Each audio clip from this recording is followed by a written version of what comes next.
Hey guys, Max on, Max off here. I'm starting a little video series recording market trends, a little bit of market analysis on some TCGs. Specifically, that's going to be One Piece, the Riftbound TCG, and then Pokemon. So if you're interested in any of those, I'll be having a separate channel for those. Just tune on in. We'll be talking about kind of my plays, my perspective, my concerns, where I think that the industry is wrong, what people are talking about that I don't think is 100% on brand. So if you're interested in any of that, if you want to hear about my opinion and kind of where I'm coming from with these investment perspectives, tune on in. Thanks. All right, guys. And so today specifically, we're doing a video that's going to outline my current plays in the One Piece TCG.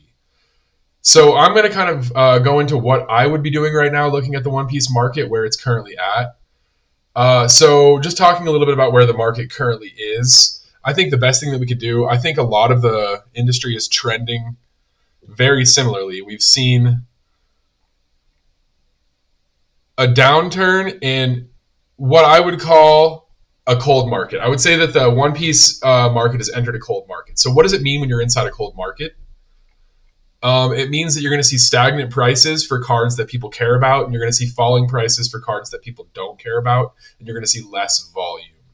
The interesting thing about One Piece specifically, though, is we've seen OP13 have a little, we saw the reprint come out. We saw 1,000 boxes released on Bandai website, which basically were available for purchase through a lottery system. So those 1,000 people, congratulations. But the reality is that's kind of not going to affect the supply whatsoever. That's enough to supply the TCGs, stores, in local Houston for a week. But that's really not enough to have any sort of dent into the economy. And I think that that's actually a good sign for people that are attempting to hold on to One Piece sealed. But really, I think that kind of a problem with the economy of it all is that people aren't necessarily as interested when they can't get their foot in the door and they can't get any product. So it feels kind of bad even just looking around the scope of One Piece, looking at cards, looking at the new sets, kind of being involved in the whole entire economy of everything when you can't get the cards. If you're spending at my local card store, it's $40 for a pack of OP13, which is kind of I'm a huge JJK fan. I love that the artist of JJK, or the writer, the mangaka, if you will, of JJK is the person who illustrated all of the monster cards inside OP13. One of the coolest things. It's a group project now. So cool. So interesting. I wish that some other TCGs would do something like that, kind of bring some collaborative excitement. Let's have the Naruto creators do a Pokemon, have Naruto Pikachu. I don't know, that would go off, honestly. I know I'm crazy, but I digress. Back to the topic at hand. Looking at the market, it does seem like things aren't heating up. You see cards that have trended at a certain price are kind of back to that price. But I want to talk today about what plays that I'm thinking of making in this economy and what I think makes sense. Because let's be honest, Naruto, if you're not aware of or not Naruto, One Piece, I'm sorry, I got a little bit of Uzumaki on the brain. But recently, Harvard did a study, and they basically were determining what was the most influential piece of media that's been released in our lifetimes. And I think you can guess where I'm going with this. It was unanimously decided that it was One Piece. It is the magnum opus of our time, which is a crazy thought. I guess we haven't really seen too many things. If you look it up, it's kind of not a very great list. It's like The Road, a couple other, Harry Potter, whatever. But all of these things kind of pale in comparison to the story that I think One Piece is able to tell and kind of the trajectory that it's going. It is a gigantic powerhouse. If we don't expect people to care about these cards, we cray. And it's sort of a card game, and it is in its infancy still, and we can see the excitement around the sealed product. So I expect, in my opinion, that One Piece has a strong future. Everybody loves this stuff, man. I can't wait to see this Elbaf arc animated. That's where I'm at. But talking about the card game specifically, if we're not going to see more cards printed, we're in a situation in which it's just something that there's such limited access that it's hard to build excitement for. The reason why there's so much excitement surrounding something like the Pokemon economy is because people have been able to get their hands in the door and they've been able to get cards as kids or whatever it is. If you're never able to have that big pull, and this, for example, this was my big pull out of EBO3 that got me kind of oh my gosh, you got her feet, you got some biddies, and it's just a beautiful. I might cut that out. I don't know. It's not about that. Nami Mommy is sacred. She's sacred in the community. She's sacred in my eyes. But it was. I pulled this card, and it was like my first ever One Piece pack I opened up. I was seeking some Pokemon at Target, and these happened to be on the shelf, so I scooped them up. Why would I not, right? You know, heroines. That's what That's one of the best parts about One Piece. Even though I have thought about it. Outside of Big Mom and maybe some Nico Robin scenarios, they really mistreat women on the power scaling. There's just nobody that really packs a punch. You have the heroine set, and they were like, who do we add? You got Raiju and stuff in there. It's like, you don't have powerful women in One Piece, which is kind of disappointing for me to say. Let me hear about it in the comments if you disagree. But, yeah, once again, I digress. I'm getting lost in the sauce. I love One Piece. I love talking about it. But we're here to talk about cards and investing. So... let's talk about some plays that I think still make sense. I've pulled up some cards that I've invested in personally. These are some plays that I've made because I think now is a good time to buy stuff. We have another set coming out that's got another Luffy chase. Everything looks great. It looks exciting. If we don't see any prints, I don't know what to tell you. Like I said, we need to see some cards for there to be some excitement. Obviously, sealed product, like I said. If you're holding on to sealed product, you're good to go. Because if they're not going to print anything more, you have a very limited run of a very collectible object because One Piece is the powerhouse that it is. The anime just came out, or the live action just came out 6 days away from the anime starting again. Things are heating up. It's not a bad time to have some sealed product of One Piece or to sit on that. But let's jump in first to one of the cards that I bought. I want to go through a couple different things about this card, kind of the quantity that I bought and how I feel about the card specifically. So let's pull this Nami up. I hate to be disjointed here, but it is what it is. Okay, so I want to pull this Nami up on TCG Player. It was broken on TCG Player, the price charting for the longest time. But what we're looking at is basically a market trend. This card followed the market trend. So this card is, I think 2023 is the date that this card came out. This is an illustration box promo. So the illustration boxes are what they sell in Target. 4 packs. It'll have 2 promos inside of it. Interesting cards. This came with the Boa Hancock promo. Both of them have this sort of like old Japanese style. I really, really like it. Oh, Nami. Interesting. So I don't know what to tell you with something like that. It's hard to the year graph is broken. Let's look 6 months broken, but for some reason 3 months is working okay. This is realistic numbers. So we saw a price hike that followed basically the whole market trend of One Piece economy. Peaking mid-February and kind of like at the release of the heroine set. And then we saw, I think maybe that the waifus in general probably had a little bit of an explosion in terms of like older promo cards, whatever that might be. But so I do see a significant value in promos. And the reason why I say there's a value in promos that is kind of underrated is because people feel they have access to them. But the truth of the matter is, if we look at pop reports, they're significantly less printed than some of the other cards in terms of how much are out there in the economy to get. So it's these cards, they feel readily accessible until they're not. That would be my big opinion and my big takeaway from what I'm going to talk about today is you have a price point that you can access. Everybody's able to buy some promo cards. Everybody gets the promo card in the pack, and it's, this is dime a dozen. I can just pass this on. Even if it is a character like Nami, something that is good art. And those are kind of things to look at. Like if you look at old Pokemon, you have some of these Mews that are astronomical. I have a bunch of XY Mews that was something that people were selling for $10. It's $170 a pop now. So it's people care about these things. So what I did is I went in and I bought out all of the supply below $12 here on TCG Player. It sounds like, astronomical. But really, if you look at it, nobody's holding a lot of copies. And I did this a while back. I want to give you guys my plays, post making them because I don't want to necessarily affect these plays. Not that, me making these videos would make some splash in the economy or anything anyways. But I did go out and buy, I think, 40 of these Namis in total. So I got 40 of these Namis.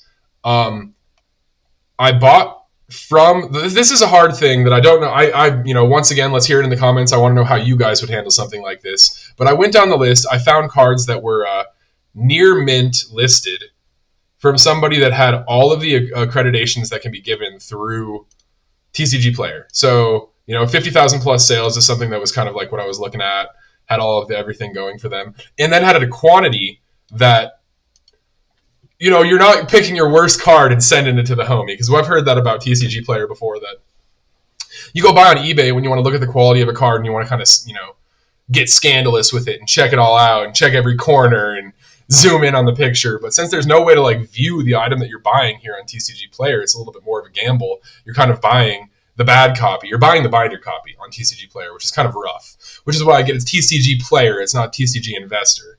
But when you see a quantity of 13 and you buy out the quantity of 13, they can't all be bad, right? So that was my thought process, right? And so I ended up getting 40 of them. And spoiler warning, I'd say 35 of them were of quality where I felt comfortable setting them into grade. And then let's get into that right now. Let's talk about kind of price charting and what that looks like. So looking at the Nami illustration promos, but let's go to sold listings. We can check out sold listings on eBay, so ones that have sold. Like I said, so I bought these cards. I bought it at $12, which, at their current price point, they're a little bit higher, sitting somewhere around, $13, not significantly higher. Most recent sale, $14. Right now is a time in which you can get into this little bubble pretty cheap and interesting. And obviously it didn't clock my purchases, but this is something that you can get into at a really cheap price point right now, which is kind of why I'm showing this off, after the dip in the slow market. But getting back to it, let's check out some of the listings. We're seeing all these. It's cemented somewhere between, I'd say, realistically $125 and $180 is what we're seeing almost all these sales go for, and it's pretty consistent. This is selling a lot more, and obviously my search criteria, it's not bringing up everything that everybody listed. Dang, I thought that was a graded one. So resulted match fewer words. Yeah, so it's not bringing up everything that everybody listed. We are seeing some smaller sales, and interestingly enough, what was it, 273 or 173, or no, 100, that's the 20 bids. So 153 plus $6, 162. So we're seeing these all, pretty recent sales. We're seeing a little bit lower sales as of now. But getting into it, the pop report on this card, this is what I think is so spectacular about One Piece in general. If you're not aware of grading and other subjects, we're talking today kind of about promo graded plays. So I guess that's not something I kind of specified at the beginning, but these are promo cards that I'm looking at that I think are smart graded plays. And the big thing I'm looking at here is the PSA pop report. So looking at the PSA pop of some of the earlier sets of One Piece, you can see anywhere from 5,000 to 7,000 pop for those cards. So, we're looking at 3 times the quantity of pop of this card right here, this illustration Nami. Looking back, this is one of the oldest Namis. This is one of the first promos that came out. It's not the first, it's not the best, but it is one of the first promos that came out. So this pop is extremely low. This is a very, very low pop. And we expect that a lot of these cards are currently coming out right now. Expect this number to go up, obviously. When you saw that boom, a lot of these people are going to send their cards out for grading. So this number could effectively double, still leaving it at half the number of some of the earlier sets of One Piece in terms of graded quantity. Think of the magazine Luffy that came from, I think it was PSA, and you're looking at something like, I don't know, 50,000. I can't remember exactly what the number was, but it's a crazy graded quantity. It's a quantity that exceeds realistic expectations as to consumption. So something like this, I can name 1,900 people that want themselves a juicy Nami card. It's not, I want 1,900. Come on. So a small number with a price point of 125 to roughly 185 with an effective grading percentage. Let's just go ahead and let's just do it.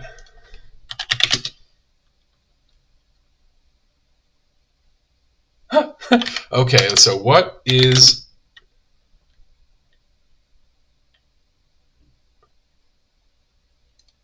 I guess, so how are we going to do this? We're going to do it like this. What percentage of 1936 is 1647?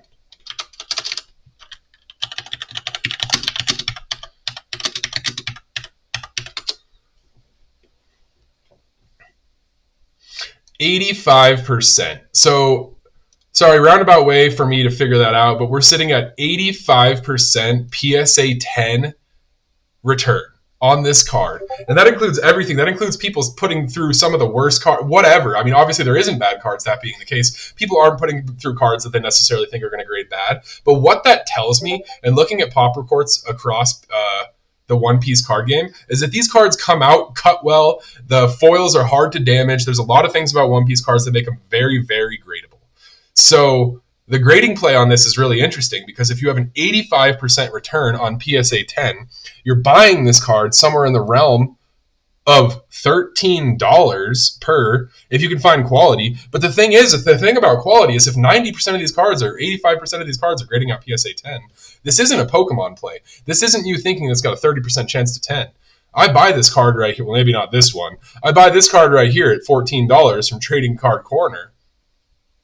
I can, 85% chance expect a PSA 10. Obviously, that's not 100% because every single one of these cards isn't getting sent in. But like I said, spoiler warning, 35 out of 40 got sent in. So moving on from this card, that kind of sums it up with this one. I've beaten into the bush, but I've got to explain a couple fucking... I take that back. I've kind of explained a couple concepts surrounding how I feel about this card specifically. So let's move on. This is one that I'm looking at right now. I'm looking at the Nami Gift Collection 2023. I haven't bought any. I'll be transparent. But this is a card that I've heard a lot about. This is a card that is older. It's not significantly above its price point. Yeah, it's double its price point. But this is in a time in which, the One Piece market was very, very low. I don't consider this significantly above its running price point. So this is something that I'm looking at as a card that is a grading option. Let's go ahead and let's look at sold listings of this card. I had a harder time actually finding sold listings. I'm assuming that this card, if I were to Google and we go to price charting, which price charting is another excellent way to view this sort of stuff.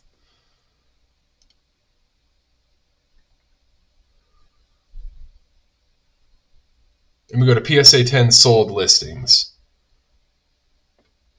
We see a substantial boom in the cost of PSA 10s in this range here. Interestingly enough, PSA 10s weren't pulling a hefty sum here. But what this kind of tells me is this tells me that there's a certain market that existed in One Piece that exists in One Piece that probably comes over from Pokemon and doesn't necessarily have a very good grasp on the PSA 10 arbitrage. Because if you think about it, well, we're sitting at 201. If I check this card out, let's look at the pop report. That is almost over a 90% chance to PSA. That is over a 90% chance to PSA 10. So we're looking at the pop report on this card, and it's almost guaranteed to PSA 10. It's actually crazy compared to what we've seen in the Pokemon world. So going back to this price charting, if we're sitting at $201, and obviously, that every single play that you make in any single TCG is clearly going to be a risk. Let me just say that up front. You're making a risk. But the truth of what I see here is this is the bottom falls out of this. The bottom falls out. Let's say it drops down to $100. Let's say worst case scenario, we have a halfening. And that'd be substantial. That would be unbelievable. I see that, and I see this most recent sale, really interesting. But eventually people will catch on that One Piece is very easy to 10. And there will be a level of communication between the ungraded and the PSA 10 that doesn't match this. But we're far away from that. We're also going to see a lot more people coming into this that want that piece of history. They want that PSA 10. That's what it really becomes. We're understanding now that the One Piece market is becoming something that's more concerned about collectability or becoming more interested in collectability. That's something that you can see right here. Looking at these price totals, from October of last year all the way up until February 26th, we've seen price totals in the hundreds and hundreds of dollars for this card. When raw, okay, let's get back to it. Okay, so when raw, we're looking at this card, and it looks like you can get this card for $43 all day right now. We're looking at $45, $45 to $50 to get this card all day. So, just based on the arbitrary arbitrage that exists in this specific scenario, you're not making a bad play picking up 20 of these cards and sending them off to grade. Yeah, you're in $25 per card, you $1 extra, whatever the fees are, whatever that is. It usually ends up not being much for shipping. You're in $70 per card, roughly $70, $75 per card with an expected return of, you know, $200. And so that's what I'm thinking with this current. I like looking at Nami because I think Nami ages well. I think Nami is, if not the Charizard of the One Piece world, I think that she's the Mew. Maybe she's the whole evolution set. I don't know. But she holds a place in people's hearts. She holds a place in my heart. She's kind of my favorite waifu. But that's why I'm looking at these cards specifically in reference to, I'm not checking out Luffy cards, which I think he's also another extremely important person to look at when it comes to these plays. But moving on to the final card that I looked at. So this Nami collection is a great play. This one is actually a play that I made, so we can exit out of this. We can come back, to, I suppose, a TCG player, and I will navigate to. So this is, and I think it's also an interesting way is like to find these plays. How does one find these plays? Right now, I'm going through the process that I would go through. So I have Nami One Piece cards specifically. So I've isolated that. I can see the most expensive Nami cards. I can go through. I can check that all out. Obviously, it doesn't have to be Nami specifically. You could look up whatever it is. By the way, amazing card. Amazing card. I wish the price charting was better for these. This is screwed up. I can tell you right now. I can go look at the sales, and I can see that there's been significantly more sales. Maybe not through TCG Player, but that would blow my mind if we have all these listings and nothing is selling like that. That would blow my mind. So the price charting has been kind of screwed up as far as market history on TCG Player. I wouldn't use it as like a point of truth unless you actually see substantial sales, unless it like looks realistic. Ho hoo hoo. But like, shoot, that card is just, once I got, you can't believe that this is what's really happening. But this is what I would do. I would go back. I would look to a more reasonable level where I think I could pick up a quantity, because I like to make plays that I have multiple of cards. If I make a big play on $1,000 card, I send it into grade. It comes out. First off, I can't even expect to get the best quality on that $1,000 card. Why would that person have not graded their $1,000 card if it was gradable quality? That is just something I don't necessarily expect to happen, or it's unreasonable. People are getting $1,000 cards. They care about their cards. They're probably grading their cards. If they're selling it, there's most likely probably a little something going on. So be a little honest with yourself when you're making purchases.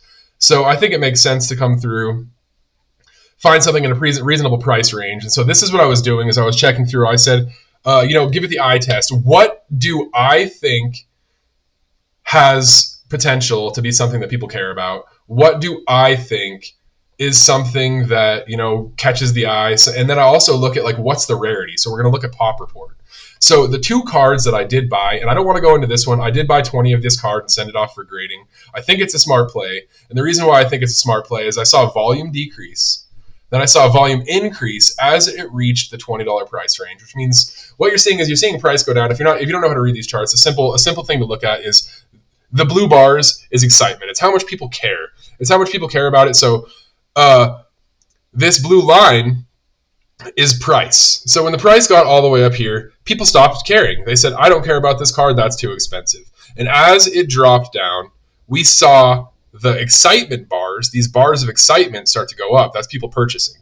So once it got to the $20, $25 range, people said, hey, I actually like that card. That's something I'm willing to spend my money on, which is a really good sign, especially if you see it start to flatten out, you see the volume start to spike. That means that people are caring about that card enough that they're consuming the volume that's entering at that price. So we've seen a consumption of the volume that's entering at that price, and we've seen a retracement. It's not crazy. We've seen a $2 retracement in the last couple days, but we are seeing a retracement because people have valued this card at this price. That's what you want to see. So that was kind of what I bought in at this. And then, you see a validation in the past when looking at this card, that this card has held a price at this previously. It's had validation. Obviously we see a dip here. I really don't know what that could have been, but when that dip happened, it got bought out. So maybe a reprint, maybe a redistro of whatever this product was specifically, which I think this was, the premium card collection volume 1. So back to what we're talking about. We're going to check this card out. We're going to shoot over to eBay. We're going to search this card. I have a hard time finding what I'm looking for on eBay. So I have a plan. We're going to do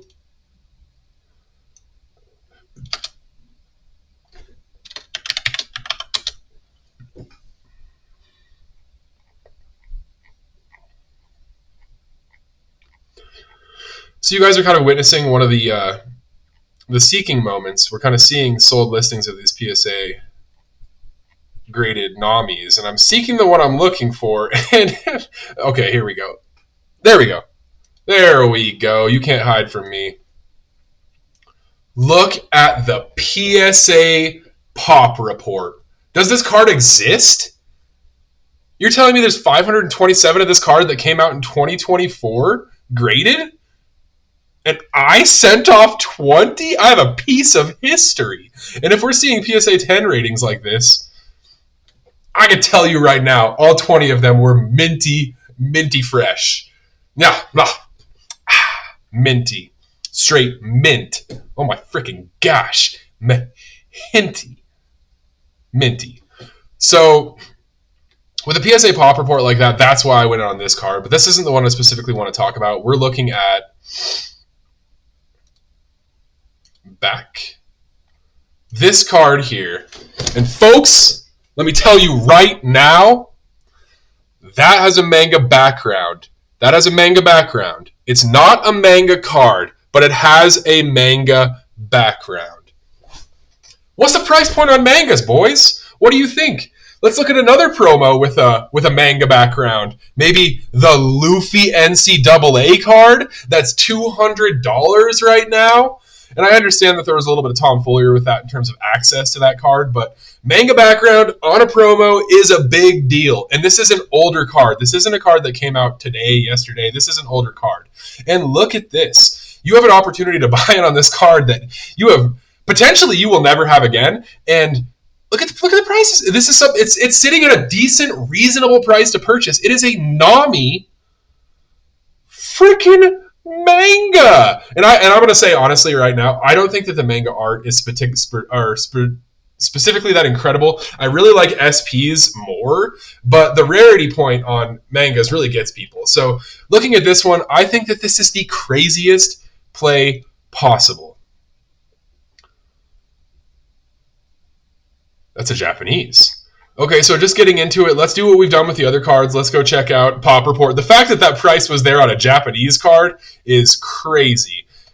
And well, we could be better than that when searching this one. We'll just try this. Come back. Boom. We got to take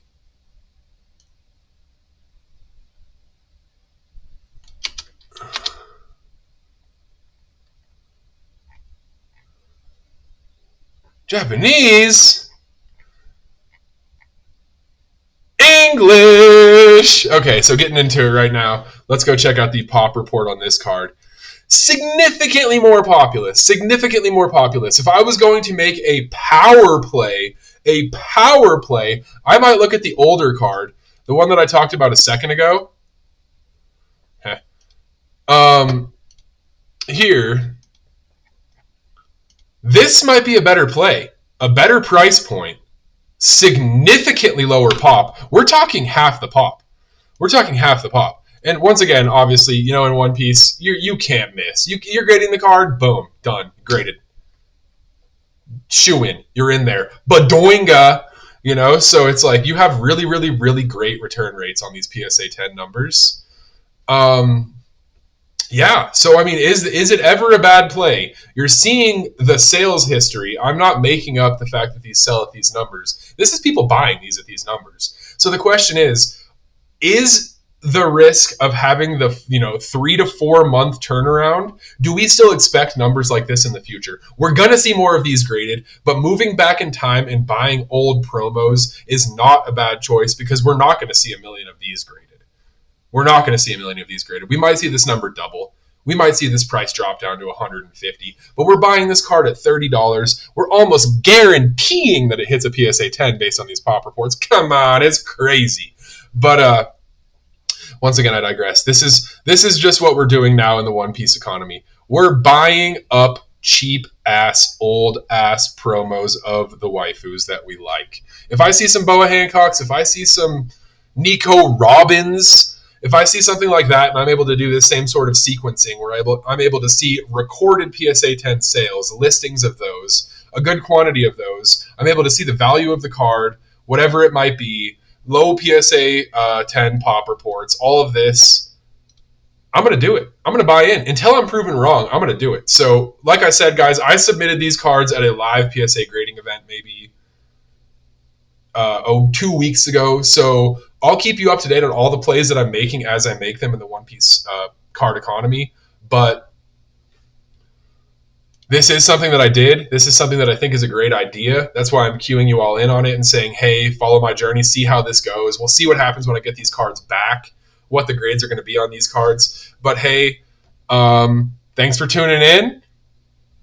The will of the D is strong in me, if you know what I'm saying. And come on, stop by next time. Let's talk a little crap. Also, I'm going to be doing a giveaway at 100 subscribers. So once we get to 100 subscribers, I know what you're thinking.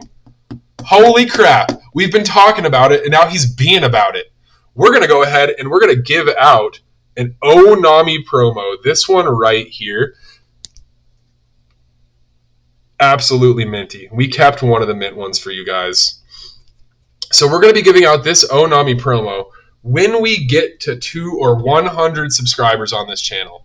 So go ahead, smash that mother effing subscribe button. Let me know your opinions in the comments. What are you doing in this One Piece economy? How do you feel like you're faring? What do you think the good plays are? Do you think this video was too long? Do you hate my beard? I don't know. Just let me know. What do you think? Let me know what you're thinking. I care. I swear I care. But thanks for stopping by. It's been Max on, Max off. I love One Piece. I love you. And stay fresh.